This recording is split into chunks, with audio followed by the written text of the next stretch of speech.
is Jason JROCK Houston, and you're listening to Chaotic Riffs Magazine. We can be found on the web at www.chaoticriffs.com. Our special guest, once again, is singer Gar Borras from the Los Angeles-based Guns N' Roses tribute band, Appetite for Destruction. And today we're going to be speaking with Gar for our new On the Record segment, where we're going to be talking about Black Sabbath's 1970 debut album. Welcome to the show once again, Gar. How are you doing today? I'm doing good. Hanging in there, huh? About Black Sabbath, boy, that was a big influence for me. Yeah, I'd like to talk about that now. So far, we talked about some of your other influences. One being Alice Cooper, another being Pink Floyd, and today Black Sabbath. So your influences are kind of all over the place. Very, very interesting. Now, Black Sabbath is kind of like gloom and doom. It's what people really typically think of metal. So why don't you share with us how you first got into this album and Black Sabbath specifically? Well, at that time, as a kid, I was always looking for music to learn with and to kind of expand, what I did, because at a young age, I think we talked about it before in other interviews that in my early years, I wasn't a singer, I was a bass player. And I was always looking for stuff to learn with. And Black Sabbath, of course, I always gravitated towards the type of music that had, the rock thing going on, with the distortion and, the guitars and all that kind of stuff. But at that time, Black Sabbath's music was a lot different than what it kind of evolved into. Oh, yeah. If you listen to early Black Sabbath, when they would go into guitar solos, it was kind of a common occurrence. If you listen to the music, that there was a lot of improvisation that was going on during the guitar solos. Yeah. It kind of left the structure of the song and became kind of improvising, and then would go back into the song. Yeah.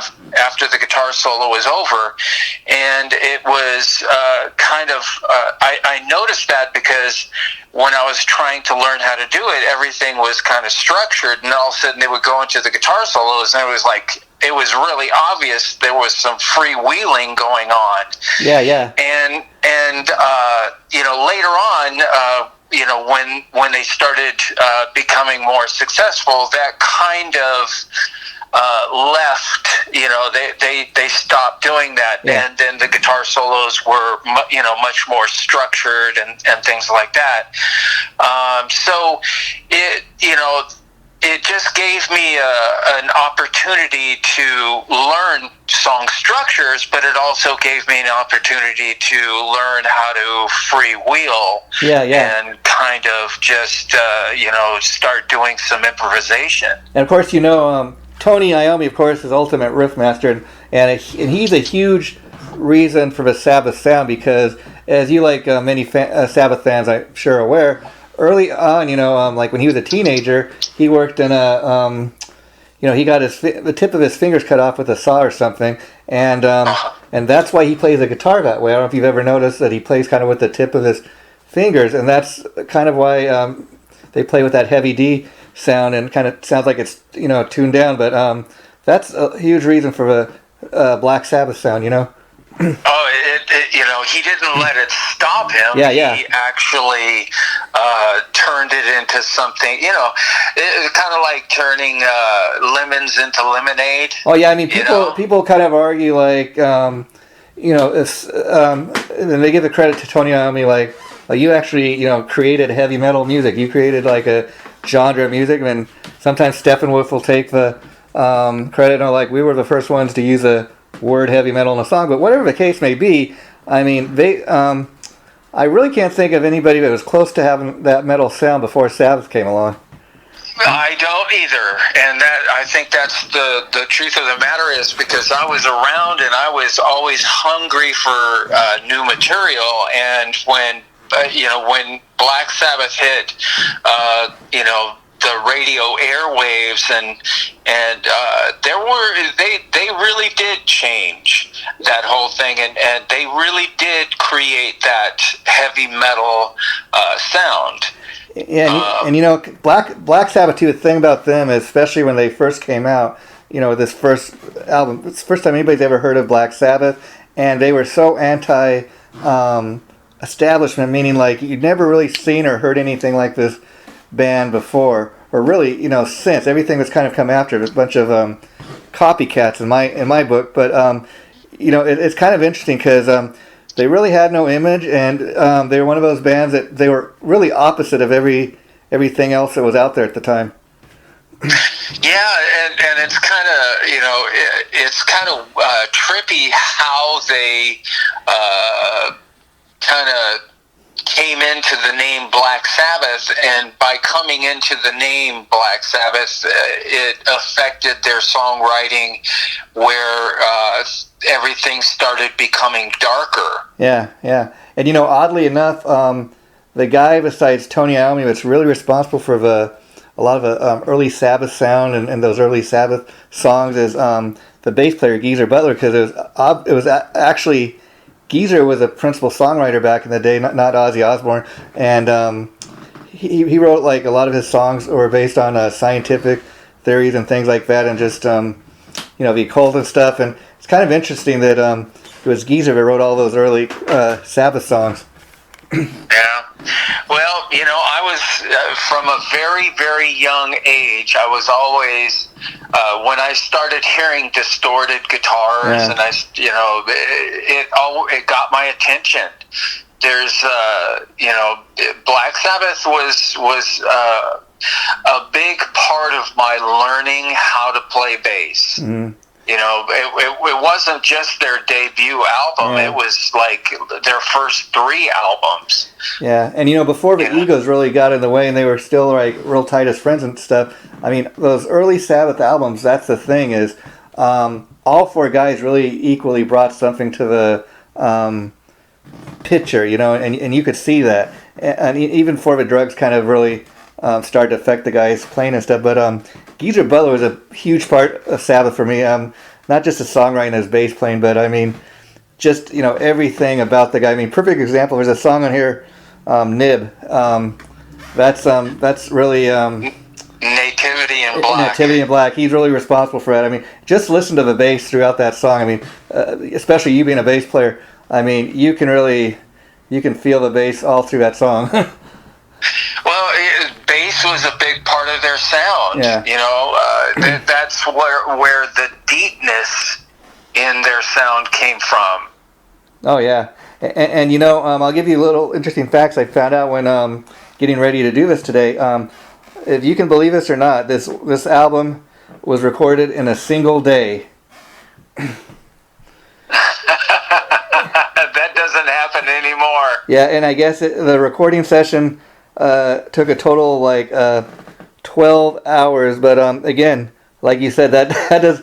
I mean, tell Axl Rose to record an album in a day, Well, yeah, that's really kind of hard to fathom. But when back when I was doing originals, I kind of remember having those same kind of constrictions when we were doing demos. Because everybody that's trying to get signed to a record label is forking out money to go into recording studios to do demos, and you would have the same kind of constrictions in doing so much preparation before you go into the studio, because the last thing you wanted to do when you went into the studio was run into snags, because snags would eat up time, and then now instead of 4 songs, you're doing 3-song demo, things like that. Or you run into really bad snags, then it becomes from a 4-song demo down to a 2-song demo. So there's so much pre-preparation. Yeah. So when you go in, everybody knows exactly what they're going to do, and now it's just getting that sound. That take. And technology wasn't what it is today back then. And if you look at it too, you stop and realize, okay, the album only has 7 tracks on it, so that might play a role in why they were able to get it done so fast. But it doesn't have 9, it doesn't have 10 or 12 tracks. It has 7. But again, with those 7 songs on their debut album, they made quite the statement. Mm-hmm. Well, yeah, they obviously they did, because look at not only did they become a very successful band, but they became a band that influenced so many other bands. Yeah. And I'll give you an interesting fact here. The song, one of the songs on here, "Evil Woman," if you may find this hard to believe, I don't know, not actually a Black Sabbath original. Come to find out, it was originally done by a Minneapolis blues-based band by the name of Crow, and they were kind of in existence from 1967 to 1972. Never heard of them, but Black Sabbath's version became much more famous. Well, I mean, just like when Van Halen did their debut album, "You Really Got Me," yeah. "You Really Got Me." Yeah. There's always going to be, certain bands,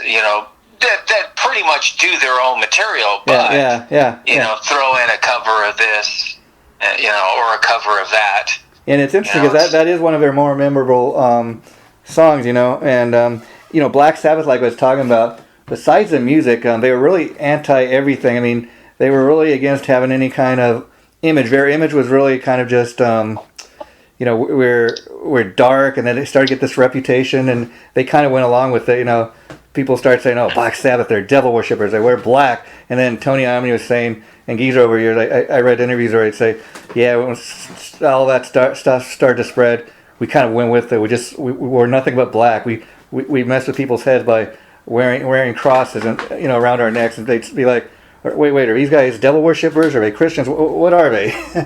Yeah, but at that time, that was during the hippie time, and there was, at that time, Black Sabbath was in such contrast, because everything else. When you think about it, the hippies were all like look at the pictures from way back then, the way everybody was dressed, and the flower children and that whole thing, and then all of a sudden Black Sabbath hits and it's like dark. Yeah, and it's kind of interesting because even if you look at like old magazine photos that were taken of the band back then, most of the pictures that were taken, I don't know if this was an intentional thing or just the way it turned out, but most of those old classic photos of the band were all taken like in black and white film for the most part and stuff. And then a few years down later, when they started taking colorized photos, it looked kind of really different, but interesting at the same time. Well,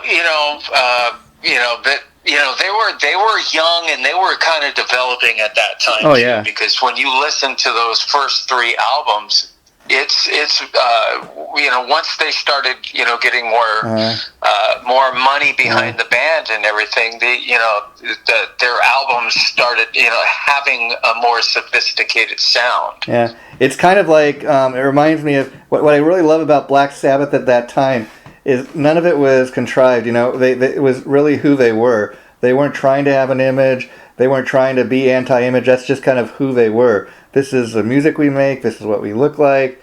Kind of very much like you could see very much that Metallica is another band that was influenced by Black Sabbath, especially if you go back to those first 3 albums. That's another. There's no way you're going to convince me that Metallica wasn't influenced by Black Sabbath. Yeah, and very much to the point that I remember on those first 3 albums, the last one with Cliff's Burden being the Master of Puppets album, they're still very heavy.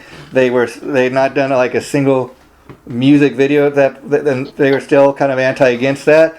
But they're like, oh, we're never going to do a music video. We're never going to do this. But once that little bit of success came their way, and you can't really fault them. And I think they did some pretty decent like music videos and stuff. But so you very much can see like with bands like I would say Metallica and definitely like Pantera once Phil Anselmo came into the picture and they got a lot heavier. So you definitely see the influence in other bands. Well, I mean, even people like me. That's why I listed it on my Facebook. Yeah, yeah. That it was one of those albums. Influential albums, is because they I really, I can't express enough about how much I used to have like all three of their first albums. Yeah. And back in those days, when you were trying to learn what they were doing, basically what I kind of taught myself how to play bass. Mm-hmm.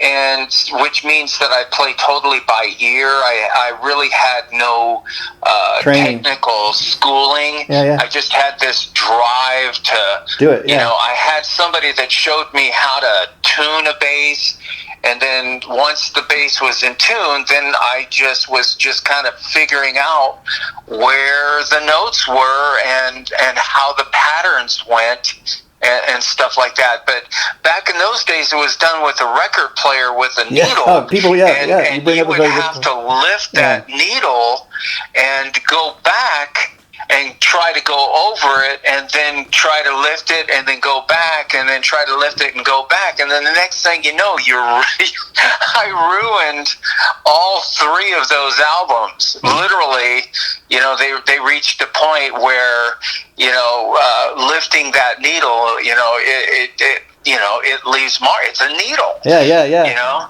And the needle eventually wore out. So there's a lot of albums that I ruined back in those days. Yeah. But the investment, for the albums, turned out because I wound up learning how to play bass, and I learned how to improvise, and I learned how to do things that eventually went on to become what I did once I started getting into playing in bands and things. Yeah, and you was talking about playing a record and having a turntable back in the day. It wasn't as easy just getting it on a CD and putting in your CD player. And I want to just listen to the song I heard on the radio. I just want to. You actually had to, for the most part, play the album from top to bottom and really kind of just digest the whole thing. And that's how people used to listen to music back in the day. Oh, how well I know. That movie Almost Famous. Oh, yes. Really does kind of capture what it was like to be a person that was into music back in the 70s, which is my time when I was a kid, and I was doing that exact same thing. Those are the days, man. I would imagine I'm probably the same age as Cameron Crowe, the guy that made that movie. And, just basically when bands would come out with their albums, everybody would be waiting in anticipation for it to come out, and then going to the record store, trying to find it. Once you bought it, you took it home and you immediately took it out and put it on the record player, and while it was playing, you're reading every single thing on that album, including the sleeve that went around the record. Oh yeah, I mean from who designed the album cover to who the songwriters were to additional musicians and all that and virtually everything. That's what I miss about like Tower Records. That was one place you used to be able to go. You could find almost any official release a band had out. Whereas like I can go to maybe the local Target and I might be able to find Black Sabbath's greatest hits or the Beach Boys' greatest hits. But for most of my music love these days, I have to either go through a band's website, which I don't mind doing because then you get to support the musician and the bands that you love, or a lot of times I have to get it off of Amazon. But again, I'm kind of one of those guys that whatever you have to do to support the bands out there and that you love. And also this was a time back in the day where, like when you were first discovering a band like Black Sabbath, it was a band of 4 guys that had, when this album was being made, this Black Sabbath album, a debut album, they were 4 lads from, out of Birmingham, England. They'd never stepped foot into the U.S. at that point. And for a band like that to kind of come over from a little town in England and start touring a Source album, not just to the United States, but eventually around the world. That was a big thing back in the day. Well, I mean, what a way to make a living. Yeah, it really is. And all they had to do was record one album in one day and those 7 songs, but I'm sure it took them much longer to write those songs. Now, you obviously, being a bass player, you mentioned kind of paying attention to what Geezer Butler was doing and being a fan of Tony's riffs and everything. But how much back then, when you first picked up this album, were you paying attention to Ozzy as a vocalist and what he was doing vocally? That's a really good question. Yeah. Because to be honest with you, yeah. I really never paid that much attention to what they were singing. Any band that I listened to, what they were saying, what the lyrics were about. Yeah, it didn't even really matter for most people that really get into bands and stuff like that. They become emotionally involved in the actual lyrics that the sing. Yeah. Stuff. But my approach to music was much more focused on the instruments. Obviously, yeah. And so I never really paid that much attention to what they were talking about, what they were saying. If anything, because I did have a voice and I did have the ability to sing, but my focus was more. For a long time in my musical career was just doing backup vocals. Yeah. And so, which is a really kind of a cool step towards singing. Simply because the difficulty of doing backup vocals was learning how to sing something that is a different pattern from what you're actually playing on an instrument, and being able to do both of them and have them synchronized together, where it all works in time and flows with the song and everything like that. Yeah. And that's it was when you're in the beginning and you've never done it before. Oh yeah. It's kind of a cool challenge. Yeah. But then again, having a musical instrument that you're playing also allows you as a singer to develop your ability to hear the note and hear if you're right on the note, or if you're a little bit off the note, because you have your musical instrument. If you can tune a musical instrument and you can play and you can hear when you're playing it right on your instrument, and you can hear when you're actually hitting a wrong note, that means you've developed an ear, because your ear is the thing that points out to yourself that, oh, that's the wrong note. I need to correct that. And so, playing bass and doing backup vocals allowed me to develop into those first steps into developing and being a singer.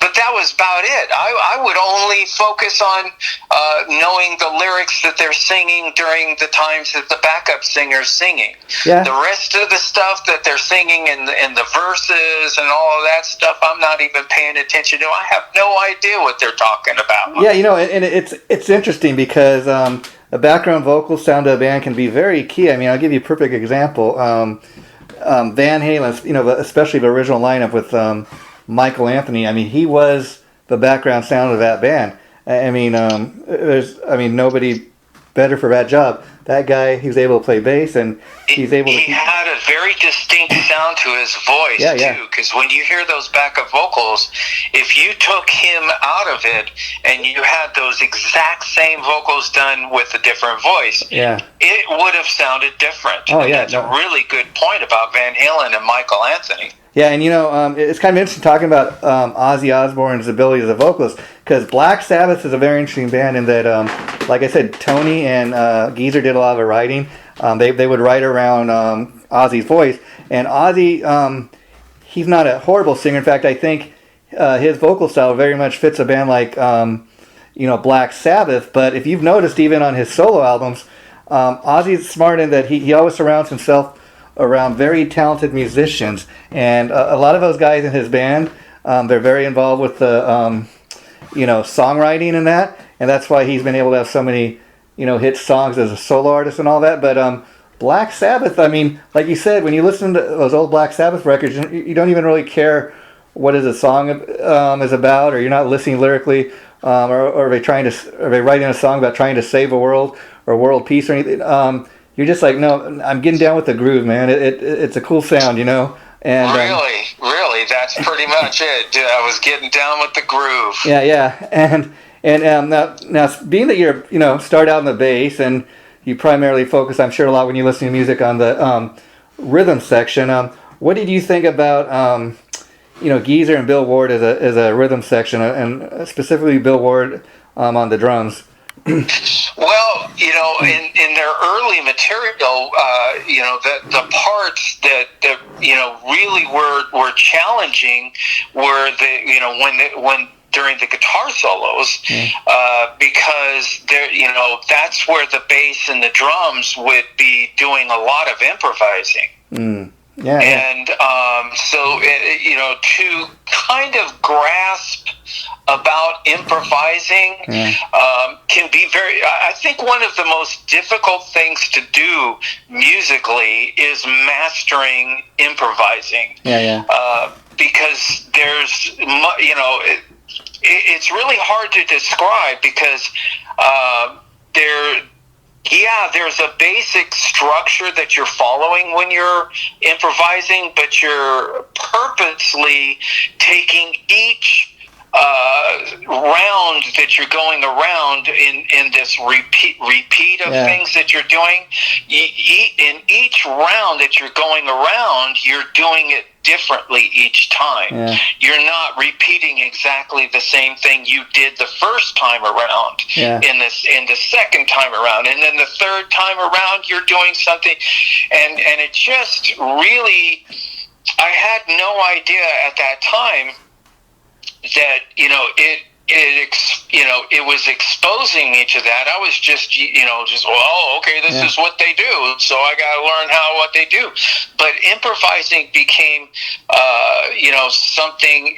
Another band way back in the late 60s that was doing a lot of improvisation was Cream. Oh, yeah. And that was another band that exposed me to improvisation, and, because, they had song structures and stuff like that, but then when they would go into guitar, just seemed like in the late 60s, there were a lot of bands that when they would go into the guitar solos, there would be a lot of improvising and stuff like that, and they would just go off into, tangents, and then somehow they knew what they were doing, and they would wind up going back into the song, and they would record it, and it all sounded like it was meant to be. And just to give you a little note on Bill Ward here for a minute, I've read over the years that he actually, interestingly enough, he wasn't, when Sabbath was formed, he wasn't really much of a rock drummer or anything like that. He had studied mostly jazz and was pretty much a jazz musician, and he kind of, like you said, improvised and kind of became what Sabbath needed, over the years. That's a big part of jazz. That's the biggest reason why a lot of people really don't understand jazz, is because jazz will have an underlying structure with a lot of, where the underlying structure is kind of invisible to the listener, because it's not being, in the forefront. It's really kind of buried, but the musicians know this structure, underlying structure. But then everything you're hearing is all improvising over that underlying structure that the listener's not really even aware of, but the musicians are. Yeah. But so when the listener is listening to jazz, all they're hearing is all of this improvising and stuff like that. But a musician, when you understand jazz, you understand how proficient you have to be able to do all of that improvising over an invisible underlying structure of music. You really appreciate how incredible of a musician you have to be able to pull that off. It's a very, very difficult thing to do. That's the reason why I was saying is improvising, is a very, very difficult thing to do. Yeah.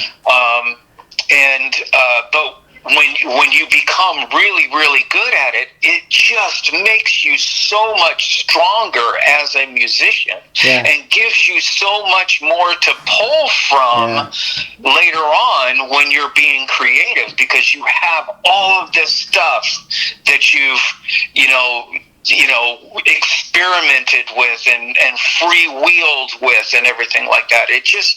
It really allows a musician to become so much more creative than a musician that doesn't have a improvisational background. When I started doing originals, it was the biggest thing that allowed me to make that bridge from jumping from covers to doing originals, because when you're trying to come up with stuff, for this particular song that you're writing with this band, you have to be able to come up with a bass line out of your back pocket. Oh yeah. And having improvisational background allowed me to be able to do that transition and have a much smoother transition and be able to do a good job. And on that note, let me ask you, Gar, I don't know if you ever have or if you've ever considered, like, most people know Gar Borras as, from your Guns N' Roses tribute band, Appetite for Destruction, and you've done your own original music thing, like you were saying. That's primarily what you're known for, like, as a hard rock guy. But if somebody, if a project came up or something, somebody said, hey, Gar, I'm putting together, like, this tribute CD to Willie Nelson or something, and I'd be interested in seeing if you could do, like, a country song. Would you even imagine just kind of attempting to do it, or are you kind of like, well, no, I'm more of a hard rock guy, I want to stay away from country, or would you kind of be interested to see, like, if you could do it, or even if it came to getting, like, a, paid gig or something where somebody needed, a bass player or singer for a country tribute or something, would you give it a shot and say, well, it's a paid gig, why not? Well,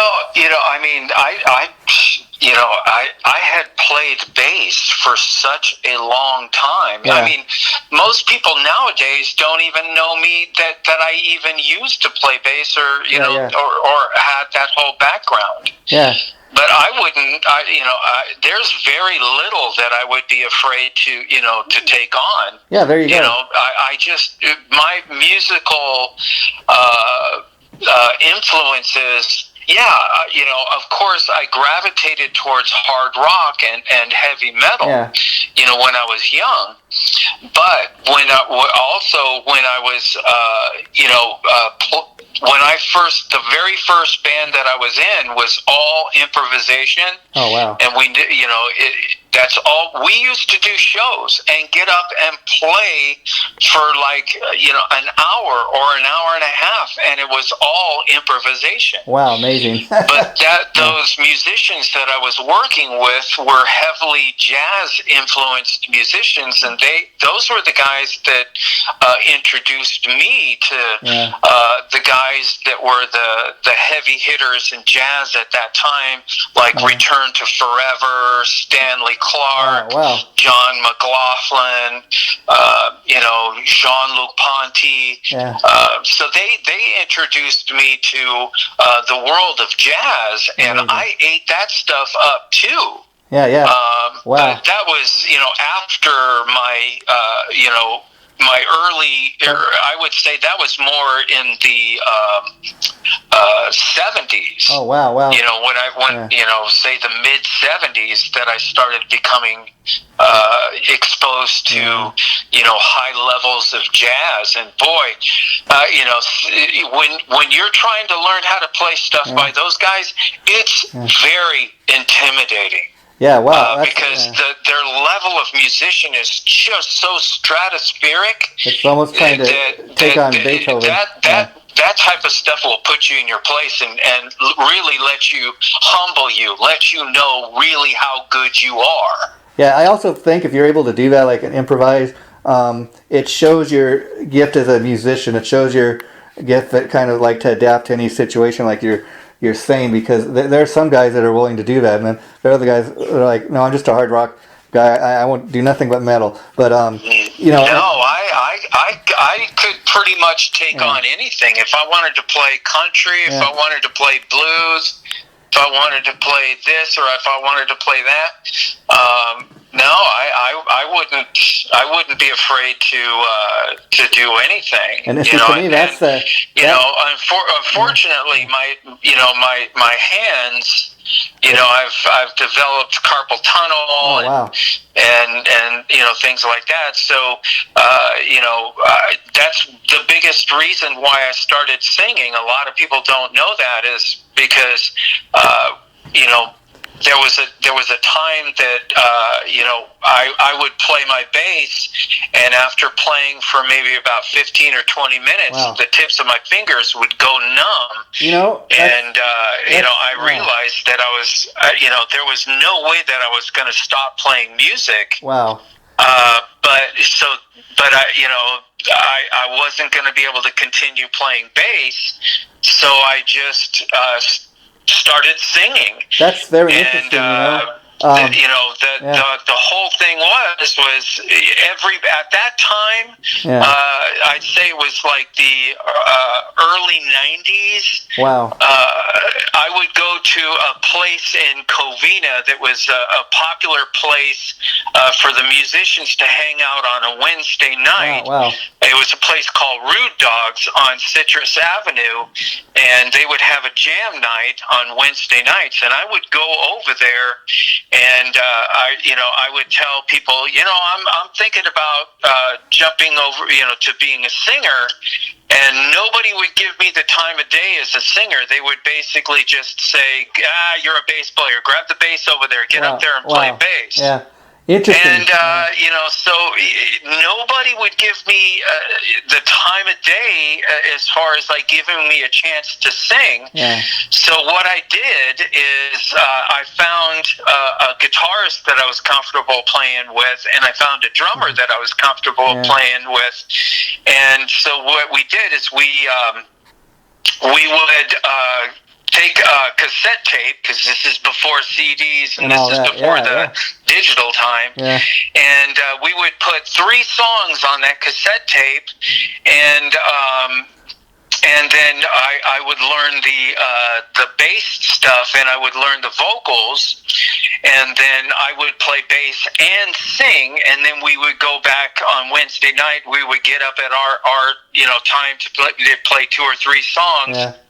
And then all of a sudden I would be playing bass and I'd be singing, and then all of a sudden all these people that would sit there and say, "Oh, you're a bass player, you're a bass player." Wow. Oh, he can sing.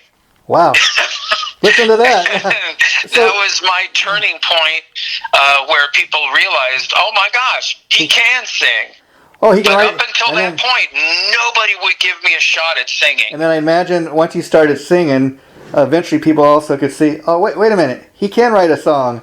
That's great. Oh gosh, it was pretty funny. You work with what you got, though. And then that's when I started singing, and I started developing my skills as a singer. You work with what you got, which I just love that, and you know, you kind of educated me, because I think, like a lot of people, as foolishly as this may sound, I had no idea of that like a bass player, a guitar player could get carpal tunnel as well, because you really just hear about drummers. For example, Peter Criss, the drummer from Kiss, he's not really able to play like he used to, and I heard since he left Kiss he hasn't really gone on the drum kit too much because he's not really physically able to do it because he suffers from that. But I never knew like a bass player that could suffer from that. Well, yeah, bass, yeah, because the strings are real fat. Wow. And there's a lot of tension on those strings because the neck is real long. Yeah. And so it takes more physicality to play bass. Yeah. You know, it really takes, to be able to do a lot of the things that I used to do on bass when I was, really getting crazy good at playing bass. You know, it took some physicality to do it too. Yeah, like did you play the bass like kind of like Nikki Sixx, more like a guitar player, or were you really into the groove? Did you play with a pick? What was your style? In my early years, I played with my fingers, just like a traditional bass player. I'd say for the first 10 years that I played bass, I played the traditional with your fingers. Wow. But then, I discovered Yes. Yeah. And the bass player for Yes, his bass lines were much more like orchestral rock bass lines. Yeah. They weren't just rock bass lines, but they had more of an orchestral how they went, how they flowed with the song. Wow. Which was very, very different than what a rock bass player would do. Yeah. And he played with a pick. Wow. And so that made me realize, there's some of the things that he was doing that were double picking that, it's just, it's just almost impossible. It's doable, but you can do it so much better if you do it with a pick. Yeah. And that's when I started picking up the pick, and I started learning how to do all of these different things, like double picking and stuff like that. And once I moved over to picking, it opened up a whole nother a whole bunch of new doors to me in being able to apply new things to playing bass, because there was a lot of things that it just opened up a whole bunch of new doors for me as a bass player. Wow. Now let me ask you, from we've been talking about Black Sabbath and that debut album. Now, by the time 1979 comes around and Ozzy is leaving the band, just right as Dio's getting ready to come into the band, did you remain a Black Sabbath fan, or once Ozzy left, did you kind of say I'm moving on to something else? No, I mean, I like their stuff even when, I think for a short time, Ian Gillan from Deep Purple, sang with them for a short amount of time. Now, I could see that, because Ian Gillan, oddly enough, it did not sound like, Black Sabbath fronted by Deep Purple or nothing like that. In fact, I think in many ways, that one Sabbath album, which I think is called Born Again, they got even heavier with Ian Gillan. Well, I just, they still never lost that whole Black Sabbath,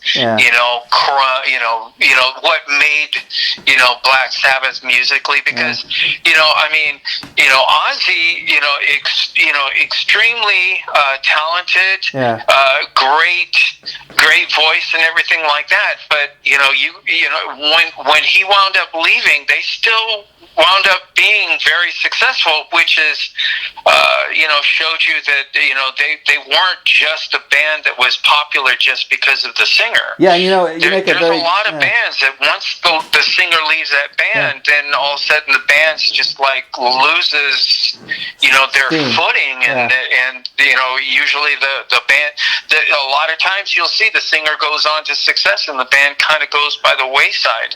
Yeah. But that didn't happen to Black Sabbath. I know, interesting enough, if you remember back then, when Ozzy first left, everybody thought, oh no, Sabbath is over. And it's amazing because they went on to even like bigger and greater success, if you can believe that, with Dio. And see, if you compare Dio to Ozzy, they're like two different worlds.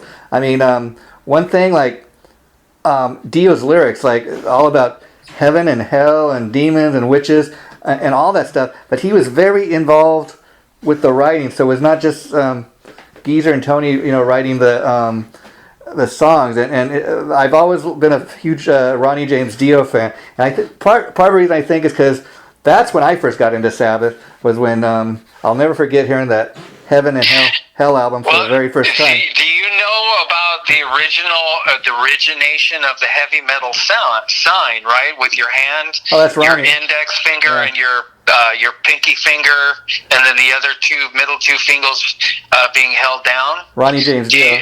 Do you know the story behind that? Well, everybody knows that it came from Ronnie James Dio. I heard it started it goes a little bit deeper than that. Okay, do you know about that story? No, all I know is it started like when he was playing with Rainbow.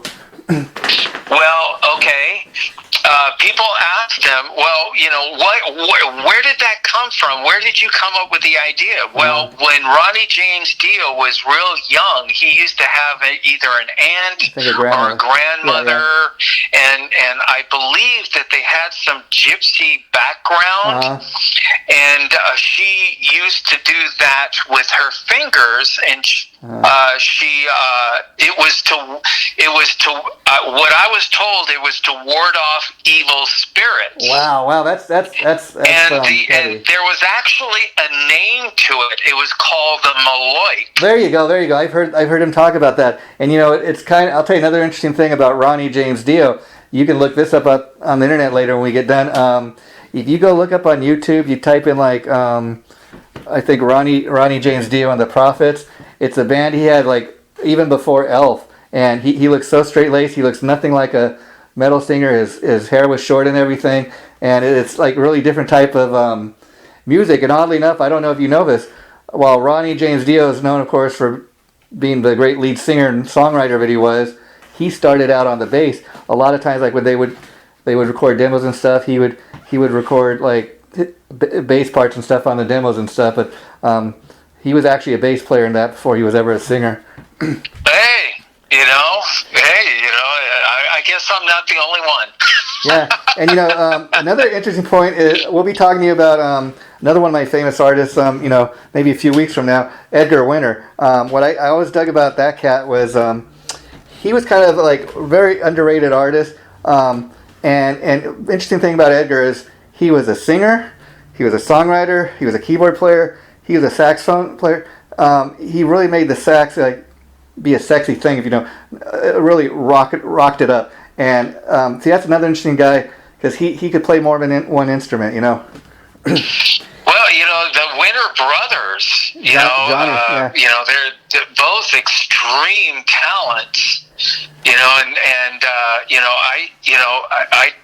I was very, very, influenced. I remember I was maybe about a junior in high school. Yeah. And there used to be a TV show that used to come on late at night, and it was called Don Kirshner's Rock Concert. Oh, I heard of that. Yeah, I've seen old clips of that. That's amazing. Well, as a kid, all the bands that rocked were on that show, and I remember seeing Edgar Winter Group on that show playing live. Yeah. And the Edgar Winter Group, did they put on a whale of a show? And this was before Free Ride and Frankenstein and all that stuff, and because they were a successful band before they even came out with They Only Come Out at Night. Yeah, that's. I remember seeing that on TV. Wow. and man, I just got to tell you that it's like about 100 years ago. Yeah. Because that's like the early 70s. But they put on a show and they were on fire. Yeah, I'll tell you the interesting thing about it is I, like a lot of people until recently, when I heard the name of Edgar Winter, those are the songs I thought of, or They Only Come Out at Night, Free Ride, obviously, Frankenstein. And much to my surprise, I was interviewing another guy for this named Mick Adams. He's the lead singer from a Rolling Stones tribute out here in L.A. And he kind of turned me on to Edgar Winter's, it was called White Trash Album. It was like the album right before They Only Come Out at Night. It sounded like two totally different things, although he's got a little bit of his rock element. It's much more of a, just a great album from top to bottom. But that's the material I'm talking about that I saw them perform when they were on Don Kirshner's rock concert. Wow. And and I remember they would broadcast it on KLOS as they were showing it on TV. Yeah, you know what I would do is I would plug the headphones, because it was late at night. And I'd be watching it on TV, and I would have the headphones on so I could blast it out and watch it while I was watching on TV and just blasting it out. And I remember my parents coming into the living room, and even though I had it going on headphones, they were still telling me to turn it down. That's how loud I had it. Yeah, I mean, that's why for many years when I think of Edgar Winter, that's the song I think of as Free Ride. Great classic rock song. Who hasn't heard it a million times on the radio? But I tell you, I can't tell you how amazed I was to learn that's actually Ronnie Montrose on the guitar on that. Wow. Well, I think when I saw that live video, I think it was Ronnie Montrose that was playing guitar with them when I saw him on John Kirshner's, because he did a guitar solo that was just on fire. Yeah, Edgar Winter. I mean, he had Ronnie Montrose, and then a lot of another guitar player he worked a lot with throughout his career was Rick Derringer. Yes, and that's Rock and Roll Hoochie Coo. Yeah, there you go.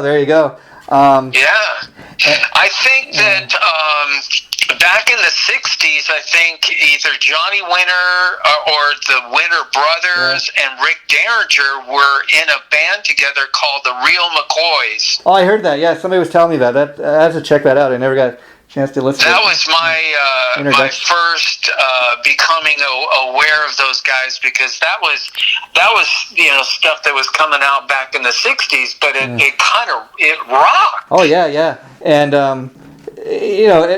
so getting back to kind of your influences, Gar, which we're all over the place, but that's kind of why I've been doing this with you, because it's so much fun to hear about all these like very different influences. Now, the first one we talked about was obviously Alice Cooper, and I was kind of interested in that because I'm an Alice fan like you, but I'm into the theatrics, I'm into the songs, I'm into the lyrics and everything. And in talking to you about Alice Cooper, you were telling me, well, it was really just the songwriting, and I was really into the songs. The image and the theatrics didn't really kind of matter to me. And then we talked to you about Pink Floyd's Dark Side of the Moon. And Pink Floyd is very, very different from Alice Cooper in that I would say Pink Floyd, especially Dark Side of the Moon, is really kind of thinking man's music. Like you tell me, well, you got to really listen to the lyrics. You got to really listen to what they're doing, which is very true.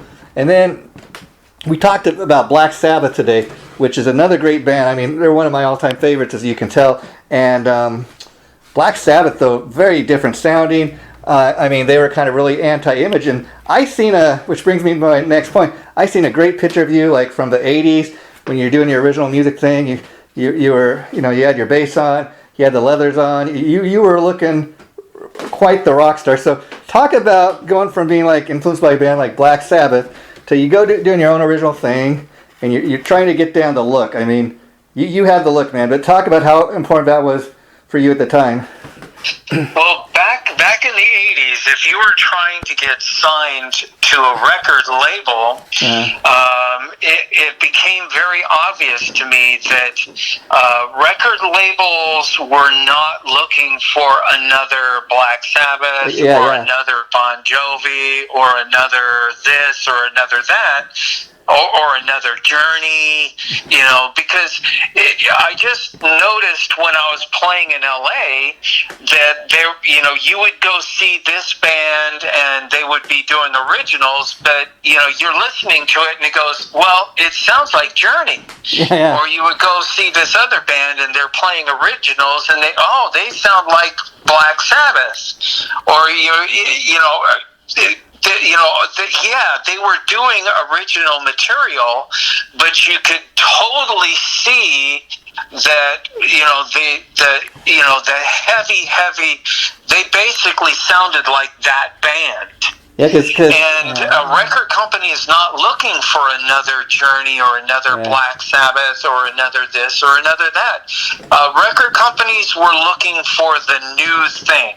Yeah, I mean, something that stood on its own. Yeah.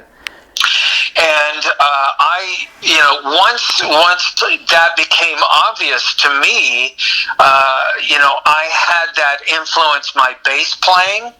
And that also had an influence on how I would dress, because when I would go see bands back in the 80s, it just seemed that all the other bands that I would go see would have like black leather and spikes and, this whole, it just like you go from one band to the next band to the next band, and it just seemed all, black leather and spikes, and it just, everybody was copying this and everybody was copying that. So, you kind of went the other way. When I decided, if I was going to come up with a look, rather than it being, the same thing that everybody else was doing, I wanted to interject color. Yeah. Well, that's into what I was doing, but yet have it not be so not rock. Yeah. I mean, if I was going to introduce color, it still had to be rock. So you had a rock look, definitely, to the photo I'm talking about that you posted the other day. But I mean, there's no mistaking. I mean, I didn't think you were the bass player for a Flock of Seagulls or something like that. You definitely had a rock element to what you were doing, and I think that's another thing. Talking about trying to make it a musician back in the 80s and that. You may very well have the talent, may very have the skill, and be the best bass player anybody's ever heard, but image was a big part of that. Like, you could be the most skilled technician on your instrument, and you could write the greatest songs, but if you send a package out and they don't think you got the right look, they're not even going to bother with you. Well, that was part of it. The record labels were looking at bands, not just the music, but the marketability of it. Yeah. And so of course I was looking at everything, and even my bass playing. When I would do bass solos back in those days, and my bass solos were much more heavily influenced by what guitar players were doing, and I was doing like Van Halen hammers on the bass. Wow! And and things like that. And I was doing there was a band called Night Ranger, and one of the guitarists in the early 80s was doing a guitar solo, and not Brad Gillis, but the other guy. And when he would do his guitar solo, he would do multi-finger hammer-offs. I think you're talking about Jeff Watts. Yeah, he would be using two hands, and instead of picking, he would be utilizing two hands rather than one hand, and just kind of doing. And I was doing that on the bass. Wow. So because everything that I approached that I was doing at that time, I wanted to be different than every other bass player. And so when I would be doing my thing, and then I was introducing distortion on the bass.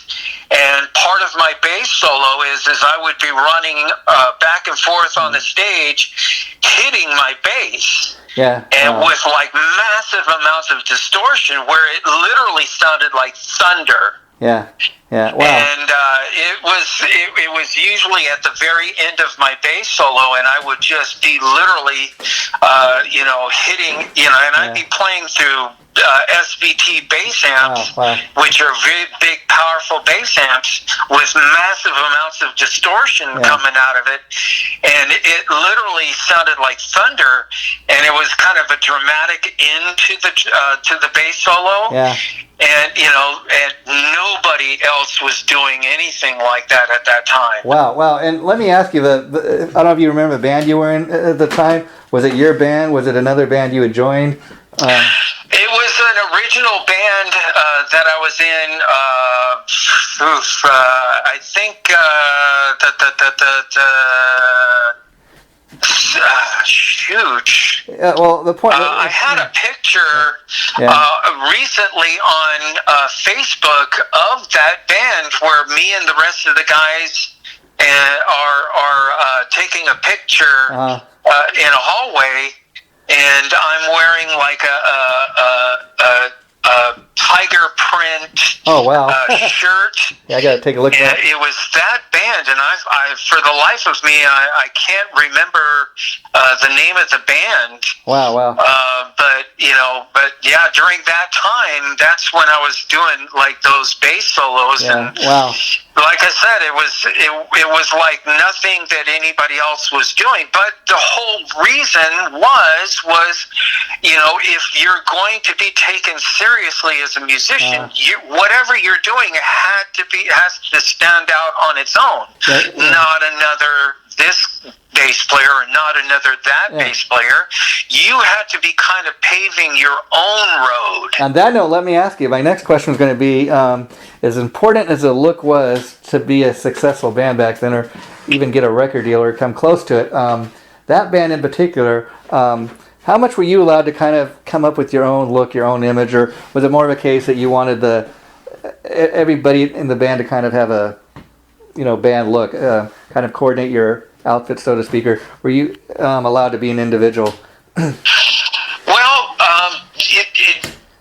just as long, the only feedback that I would get from the other guys is if it didn't look rock, because it's a rock band, and if it didn't really tie into what the other guys were doing, and the other guys seemed to be influenced by what I was doing, so there was kind of pieces of what I was doing they were doing, and so it really wound up tying together. Now you kind of, I know when you post those pictures, sometimes you have a good laugh at yourself because it's like, wow, that's what we looked like back then in the 80s, but I would say it probably really helped prepare you for doing the rock tribute thing that you're doing now. Who better to do a tribute to a band from the 80s than a person that was actually doing it back in the 80s? I mean, what makes it more a kind of a comfort zone for me is because the band, maybe I'm not doing original material anymore. I'm doing somebody else's material and I'm dressing up like somebody else, but it's being brought to life on stage by somebody that was actually in Los Angeles at that time. That was playing at that time, the same time. I believe Slash in the early '80s was playing in a band called Black Sheep. Wow! And this is before he was. I believe he played with London. And then went on to Guns N' Roses, but I think originally, he was in a band called Black Sheep. Wow, way before that, and I was around in Los Angeles at that time too, and so Guns N' Roses is from Los Angeles. I'm from Los Angeles. And Guns N' Roses was playing in Los Angeles. I was playing in Los Angeles. Very good. Who better to bring that to life on stage? See, the reason I ask that is because when I think of tribute bands, like I said, it takes a huge talent to do what you do, Gar, you and your bandmates, but it really is rock and roll theater. So, I mean, the point I was making, not so much that it helped you to learn how to dress like Axl Rose, but just, the importance of having that rock star look, if you know what I mean. I imagine, back in the days when you dress like that and you were in these bands, I'd imagine anytime you send a demo or something to a record label, or you guys probably like they did back in the day. I remember even seeing things like to join the Kiss fan club. This is days before the internet. This is years before the internet. Everything done was through snail mail. You do because you're great at marketing, but again, this is pre-internet. I know you do all the advertising for your band and your website these days, but even back in the day, do you send anything to a label or even a potential manager or anything like that, you guys have to take promo photos. You have to look really professional, if you want anybody to take you serious. Yeah. Yes, but like if everybody wanted to get signed to a record label at that time, and everybody that was playing in a band at that time was very, very serious about it. Yeah. I was, at that time, but virtually everybody in all of these different bands that were playing in Los Angeles. And at that time, way back in the 80s, it was a literal ocean of bands that were, playing in Los Angeles at that time. And virtually all of these guys, were very, very serious about what they were doing. Not a lot, the cream rises to the top. Yeah, and people laugh and stuff when they look at old pictures of these 80s bands, but I've heard Nikki Sixx say, if you look on the album cover for Shout at the Devil, that's why he had that big hair back in the day. That's why he put on that makeup. That's why he had all the dark colors. He was doing anything and everything to get people to notice not just his band, but himself. That's why, he was, a lot of times back in the days, he was the one that the photographer was taking pictures of, because he had the look. He had the rock look or whatever, and he was purposely doing that, to just make people take notice of him. Want me to tell you a story about David Lee Roth and somebody talking to me about Van Halen years before they got signed? Sure. This is back in the 70s, before their album came out in 79. Yeah. I think it was maybe about 77 or something like that. And, there was a big talk about town about Van Halen at that time. I mean, there was a lot of people talking about Eddie, so somebody that I knew went and saw, I hadn't seen them in concert yet, and a friend of mine went and saw them. Wow. And so I was asking them, well, what did you think? And they go, yeah, they're a really good band, and Eddie's a really good guitarist. And then I go, well, what about the singer? And the guy goes, oh, that guy's a jerk. And I go, well, what do you mean? What is it that you didn't like about him? You know what the guy said? What? Oh, that guy thinks he's a rock star. Well, look at what he went on to become, Well, what's the moral of the story? Yeah, he did his own thing. The moral of the story is you have to believe you're a rock star. Yeah, and he definitely does. I mean, can't argue with that. It's the truth. Yeah. If you're ever going to, attempt to do that whole thing, being a lead singer and being in the front of people and doing all of those things and that you do, being the front man, you have to believe you are a rock star. There you go. Yeah. And I never forgot that. That's so many years ago, but I remember that because that stuck in my mind. All these years, yeah. Yes. Well, Gar, I want to thank you. I can't believe we chatted for over an hour again. It's been a ton of fun. It's been a ton of fun, but that's what I love. You and me, we got all this love for this music and stuff. So we'll be talking to you again real soon, and I think the next time we're going to really get into talking. We did a little today about Edgar Winter, because you also included They Only Come Out at Night, and that's one of my favorite albums. So I'd love to kind of expose more people to that. Well, thank you. I can't thank you enough, Jason. It's always a pleasure. Okay. I just hope I don't talk too much. No, that makes it interesting, man. Okay, you have a good day. I'll be in touch with you. Bye bye.